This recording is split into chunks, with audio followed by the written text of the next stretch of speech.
So there I was cleaning out my refrigerator, and there were some spots in the back that I couldn't reach well, so I decided to get some soapy water to dump it back there, to kind of just flush it out. So I get the soap and water, bring it to the refrigerator, and as I'm dumping it, this gigantic, scary spider comes rushing toward me in the flow of water. So I scream at the top of my lungs, slam the refrigerator door shut, and vow not to open it until my husband gets home from work. I tell the kids we're not getting anything from the fridge till daddy's home, and of course that was fun, right? Because our two youngest at the time were both toddlers, so no juice, no nothing.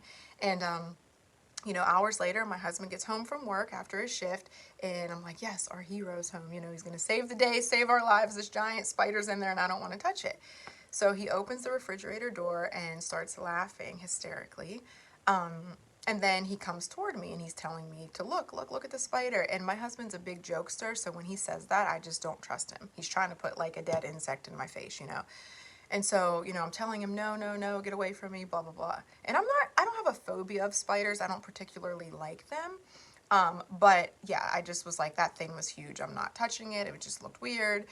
And so anyway, I eventually turned to look, and it's a plastic ring spider. Naturally, it was embarrassing, but I did learn a lesson that day. Things aren't always as they seem, right? And sometimes Satan tries to distort the image of truth in our lives too, in our spiritual lives. Things seem bigger or scarier or impossible, and we're just so sure of that thing, so much so that our other decisions hinge on that one thing, which could ultimately be a lie and not even worth it, right? I didn't even go into the fridge for hours. We sacrificed, like as if it was a real sacrifice. But yeah, we sacrificed. We weren't going in there because there's a giant spider in there. And it was all based on a lie. And that's how Satan deceives us too, right? He can convince us so cunningly that this is reality when in fact it's not.